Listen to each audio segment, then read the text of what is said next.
नमस्कार, नमो बुद्धाय, जय भीम, जय भेरिया। जागो पंच में आपका बहुत बहुत स्वागत। सच्ची रामायण सीरीज के तहत आज 9वां भाग आपके सामने प्रस्तुत है, जिसमें हम बात करेंगे आज बाली, रावण, सुग्रीव की, क्योंकि ये बहुत ही रोमांचक और बड़ा ही क्रांतिकारी चरित्र रहा है रावण का। रावण ऐसा क्यों था, बाली के साथ धोखा क्यों हुआ, इन सब चीज़ों की केवल एक लाइन में बात आती है। जो कही जाती है वो कही जाती है कि घर का भेदी लंका ढाए। एक भाई को तभी कोई हरा सकता है जब दूसरा भाई गद्दार होगा। यहाँ पर हम इसे अपने एक उदाहरण के तौर पर भी समझ सकते हैं। वो उदाहरण क्या है? जैसे आज समाज में हम लोगों की, ओबीसी एससी की ये दुर्दशा, बहुजन बहुमत दोनों है। बहुजन और बहुमत यानी हम बहुत सारे लोग हैं और बहुत सारे हम संविधान के अकॉर्डिंग, चुनाव के अकॉर्डिंग हमारा बहुमत है, हम सरकार बना सकते हैं।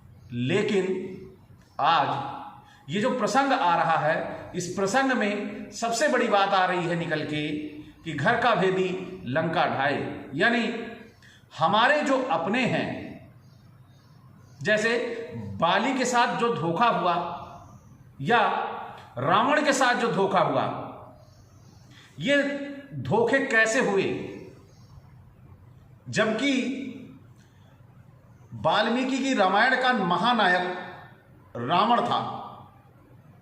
और महानायक क्यों था, इस बारे में हम अगला वीडियो लेके आएंगे आपको बताने के लिए कि रावण महानायक कैसे था। तो आप सभी से मैं ये कहना चाहता हूं कि बाली और सुग्रीव रावण के साथ जो धोखा हुआ, वही धोखा आज हमारे समाज के लोगों के साथ हो रहा है।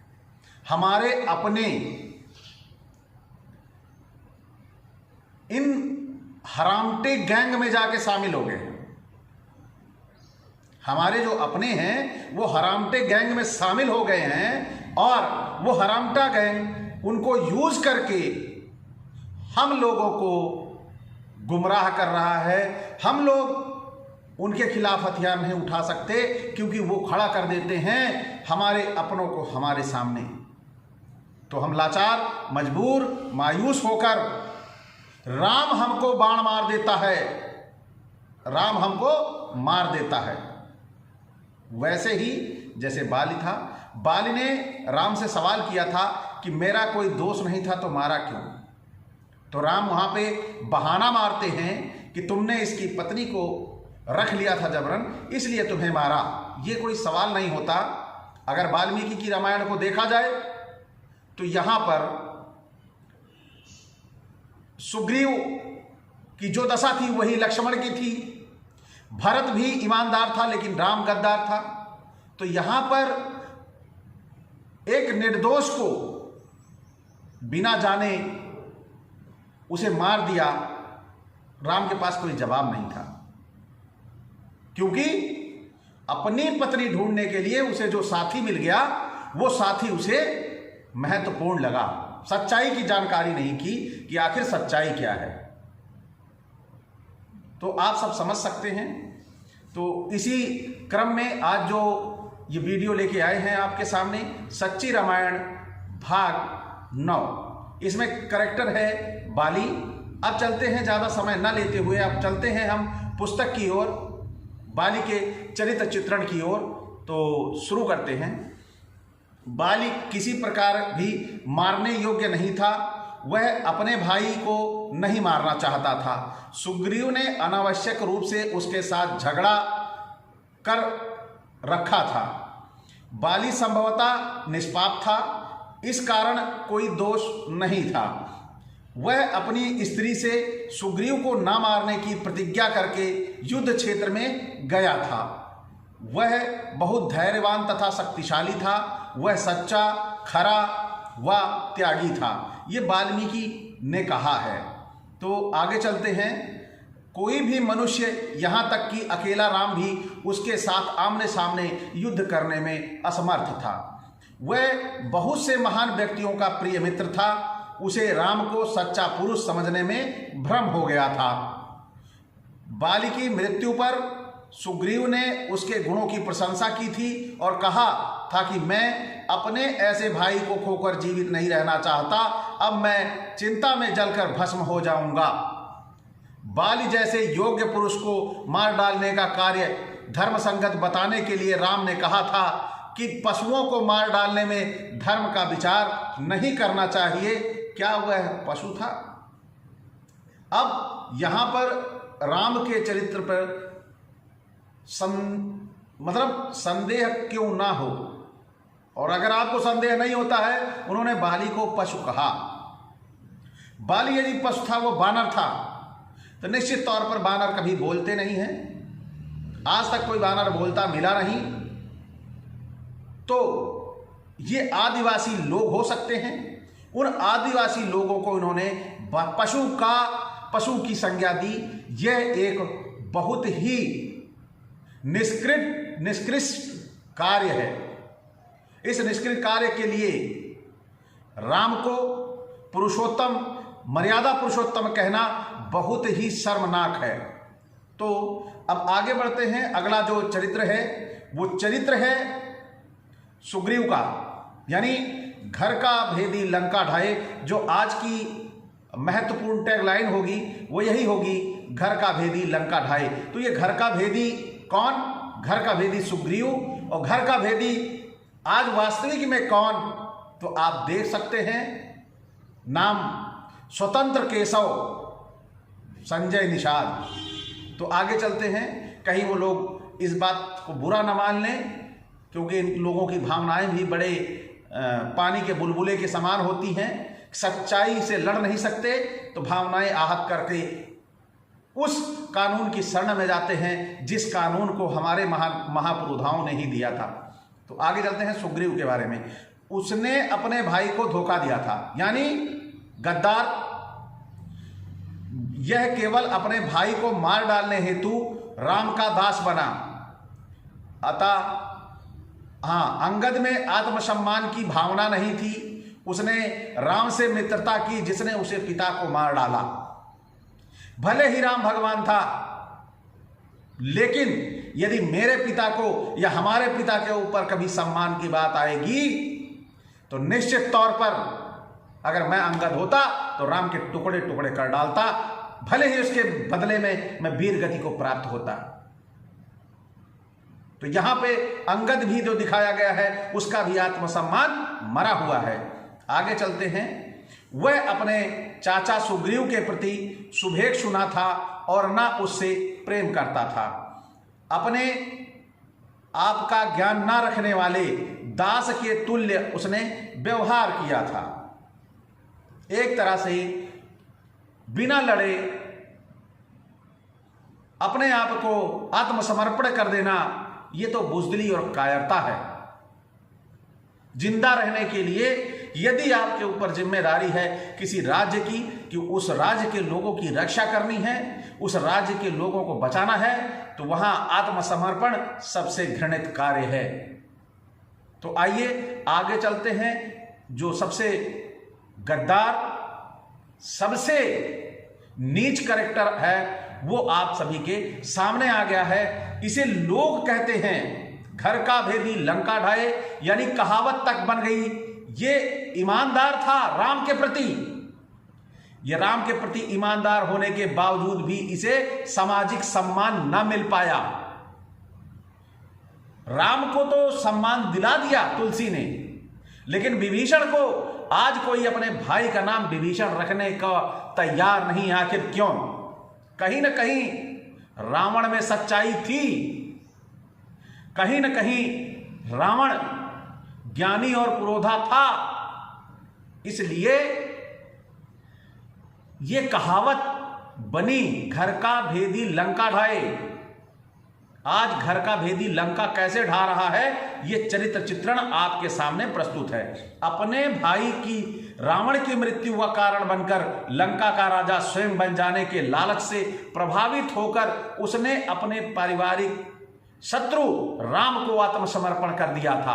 आप समझ सकते हैं, यहां पर रावण को विभीषण को अगर देश निकाला हुआ था तो वो कहीं और भी जाकर शरण ले सकता था।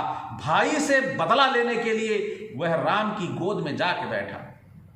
अगला, जब इंद्रजीत से पराजित होकर राम व लक्ष्मण धराशायी हो गए, तब अपना दुख प्रकट करते हुए उसने कहा कि राम व लक्ष्मण की शक्ति पर भरोसा कर मैं अपना भविष्य बनाने के लिए उनके पास गया था, किंतु अब मेरी संपूर्ण आशाओं पर पानी फिर गया।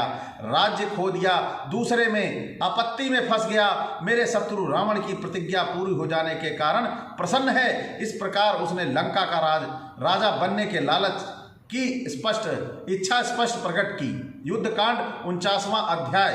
यहां पर विभीषण चारों खाने चित जब देखा राम लक्ष्मण हार रहे हैं मेघनाथ से जब हारने लगे तो ये घबरा कर बोला, अरे मैं तो दोनों तरफ से मारा गया, उधर ये हार गए, उधर रावण अब मेरे को कैसे बख्शेगा, अब मेरा राज्य कैसे मिलेगा। तो ये था विभीषण, आपके राम का लाडला, यानी गद्दार। आज समाज उसे गद्दार की संज्ञा देता है। क्यों देता है? वो तो प्रभु का मदद कर रहा था, तो गद्दार समाज में ये कहावत बनी क्यों? आप लाख छुपाओ, आप लाख छुपा लो, कितना भी नाटक कर लो, सच्चाई सामने आ जाती है।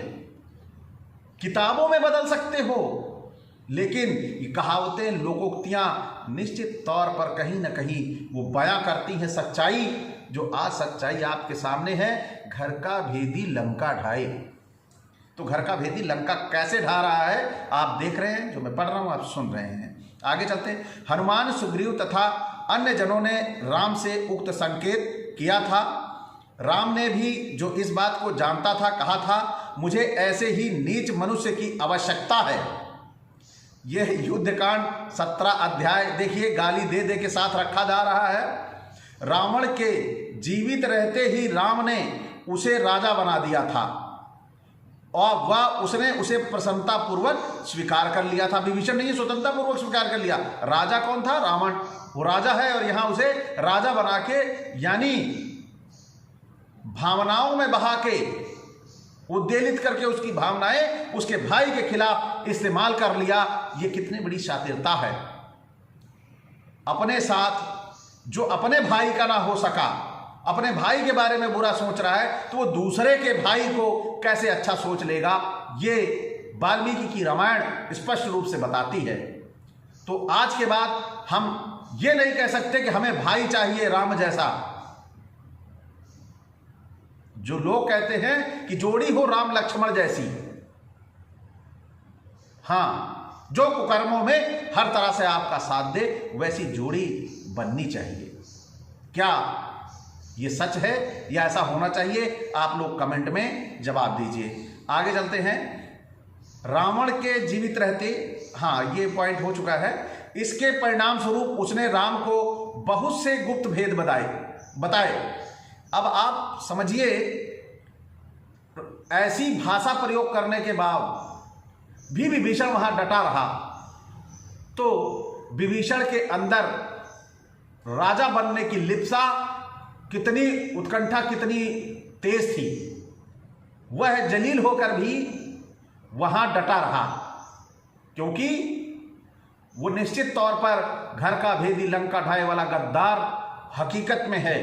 आज पूरे भारतवर्ष में कहीं भी विभीषण नाम का व्यक्ति न पाया जाएगा, क्योंकि इसका सबसे बड़ा कारण है कि रावण जैसा धोखा कोई खाना ना चाहेगा। अगले बिंदु पर चलते हैं। उसने अपने आप को राम के हवाले कर दिया था और भाई को केवल बहाना बनाकर कि मेरा भाई रावण सीता को हर लाया है, धोखा दिया है, लंका का राजा स्वयं बन जाने के वास्तविक कारण ने ही उसे ऐसा करने को विवश किया था, ना कि इस कारण से वह सच्चा और न्यायी था। यह कैसे निर्णय आप करेंगे? उसने रावण को की वाटिका में अनधिकृत रूप से प्रवेश करते हुए वहां के जानवरों का शिकार करते हुए राम पर कोई ध्यान ना दिया था। जब उसकी बहन शूर्पणखा व अन्य संबंधित स्त्रियों के नाक कान व स्तन काट डाले गए तथा कुछ स्त्रियां मार भी डाली गईं, तब उसका खून न खोला और न उसे बेचैनी हुई। तो इससे बड़ा जाहिल, इससे बड़ा धोखेबाज, जिसे अपनी बहन के परिवार के, हमारी बहनें, हमारी बेटियां, हमारे परिवार का सम्मान होती हैं, अगर उन पे आंच आए और वो आंच आने वाला जिसकी वजह से आंच आई है, जिससे आंच आई है, उन्हीं के खेमे में बैठकर हम अपने भाई के खिलाफ षड्यंत्र करें, इससे नीच, धोखेबाज, गद्दार दूसरा कैरेक्टर नहीं होगा।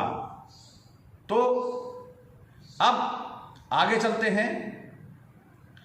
ऐसी भयानक भूलों के कर्ता विभीषण को एक सच्चा, न्याय और वीर मनुष्य मानकर उसकी प्रशंसा करना एवं उसके भाई रावण से, जिसने पूर्ण रूप से अपनी अधीनता में हो गई सीता के साथ सम्मान पूर्वक बर्ताव किया, एक दुष्ट मनुष्य की भांति घृणा करना, इन सब बातों में रावण को अनुचित दबाना, लंका के राज्य को अपने अधिकार में कर लेने का दूरंदेशी जो उनका सोच थी, ये सब विभीषण के नीचता का वर्णन करती है। ये सब बातें स्वार्थ एवं विचारों की संकीर्णता के अतिरिक्त और क्या हो सकती हैं। तो यहाँ पर जिस प्रकार से विभीषण और सुग्रीव की बात आती है, तो यहाँ पर स्पष्ट रूप से ये सामने आ जाता है कि आज जैसे सुग्रीव और विभीषण हैं, इन्हीं की तरह बात ये सच्ची रामायण या वाल्मीकि की है। वाल्मीकि रामायण जब वाल्मीकि रहा होगा, कितने वर्षों पूर्व रहा होगा, लेकिन आज इसे हम एक प्रतीक के रूप में लेते हैं। मानना नहीं है कि हम कह रहे हैं कि मान लो, मानना नहीं है। ओबीसी, एससी ये पूर्ण रूपेण भाई भाई, ये वो भाई हैं जो अलग अलग कर दिए गए हैं षड्यंत्रवश। और ये किए क्यों गए थे? ये किए इसीलिए गए थे कि ये बाली की तरह कमजोर हो जाए। लेकिन आज भी हिम्मत नहीं है उनमें, आज भी साहस नहीं है। कैसे? जैसे राम के नहीं था। राम के साहस नहीं था कि वो बाली का मुकाबला कर सके। ये तुलसिया भी लिखता है, तुलसीदास दुबे भी ये लिखता है रामचरितमानस में कि बाली का सामना करने का सामर्थ्य राम में नहीं था। उसी तरह आज भी ये हरामटे गैंग का सामना हम लोगों का करने का सामना नहीं है। तो ये इस्तेमाल किसे करते हैं? हमारे भाइयों को बरगला के। बरगलाते कहाँ हैं? बरगलाते हैं हिंदू राष्ट्र के नाम पर, धर्म के नाम पर, राष्ट्रीयता के नाम पर। और डराते किससे हैं? भगवान के नाम पर, कर्म के नाम पर, स्वर्ग के नाम पर, नरक जाने के नाम पर। तो ये हमको, हमारे लोगों को डराकर बहकाकर अपने खेमे में शामिल कर लेते हैं और उनका इस्तेमाल हमारे खिलाफ ही कर देते हैं। अब कैसे? जैसे सुग्रीव और सुग्रीव और विभीषण था, वैसे ही आज हमारे बीच में मौजूद है वो सारे कैरेक्टर, सारे चरित्र। वो चरित्र कौन है मैं बताता हूं। आप सांसदों की लिस्ट उठा के देख लीजिए, आपको विभीषण और सुग्रीव मिल जाएंगे। आप विधायकों की लिस्ट उत्तर प्रदेश की उठा के देख लीजिए, उसमें घर के भेदी मिल जाएंगे। ये जो गद्दार आज हमारे समाज में हैं, उनकी वजह से आज हमारी सत्ता हमसे छिन गई है। तो हम लोगों को ये समझना होगा कि ये पुस्तकें हमारे लिए नज़ीर हैं, उदाहरण हैं, लेकिन हम इन पुस्तकों से भक्ति तो कर लेते हैं, भक्ति कर लेंगे, आंखें बंद करके पूजा कर लेंगे, अगरबत्ती जला लेंगे, लेकिन इन पुस्तकों से नज़ीर नहीं लेंगे कि कैसे हमें सत्ता से बेदखल कर दिया जाता है। फिर किसको बैठा देंगे? हमारे ही भाई को सत्ता में बैठा देंगे, काम उनका होगा और आप बोल नहीं सकोगे। क्यों नहीं बोलोगे? क्योंकि सत्ता में विभीषण बैठा है, सुग्रीव बैठा है। अब आपका तो जमीर मरा नहीं है कि आप अपने भाई पे प्रहार कर दोगे, लेकिन जिनका जमीर मरा है वो आपको दफन करने के लिए उनका साथ देंगे, वही विभीषण कहलाएंगे, वही सुग्रीव कहलाएंगे। तो हमें ऐसे सुग्रीवों को से सावधान रहने के लिए हमारे महापुरुषों ने इन पुस्तकों का निर्माण किया। वाल्मीकि के उस रचे हुए ग्रंथ से वो बिंदु निकाले कि कैसे षड्यंत्र होता है। यहां जो वाल्मीकि की रामायण में था, राम का चरित्र भी आपने देखा, और सुग्रीव और बालिका और विभीषण का भी चरित्र आपने देखा। महानायक रावण का चरित्र अगले एपिसोड में हम लेके आएंगे आप सभी के बीच कि महानायक रावण क्यों। इसे देखने के लिए आप हमारे चैनल को सब्सक्राइब करिए, क्योंकि महानायक वो क्यों हैं इसकी चर्चा हम अगले एपिसोड में आपके सामने करेंगे। निसंदेह आपको बहुत अच्छा लगेगा। आप वास्तव में ये महसूस करेंगे कि रावण महानायक था जो अपने सम्मान के लिए लड़ा, और उस सम्मान के लिए हर भाई लड़ेगा। तो आप सभी चैनल को सब्सक्राइब और लाइक करें, जिससे आने वाली वीडियो आप तक पहुंचे, जिससे आप जान सकें महानायक रावण के चरित्र चित्रण के बारे में जो वाल्मीकि ने किया था। तो आपको लगेगा कि राम, दशरथ, भरत, सुग्रीव, बाली, विभीषण, लक्ष्मण, भरत, इन सब चरित्रों को आपने अब तक देखा। अब महानायक रावण के चरित्र के लिए आप सभी जुड़े रहें और ज़्यादा से ज़्यादा शेयर करें, जिससे लोगों को हमारे समाज के बीच में विभीषण और सुग्रीव की पहचान हो सके। इसी के साथ आप सभी से विदा चाहूँगा। नमस्कार, नमो बुद्धाय।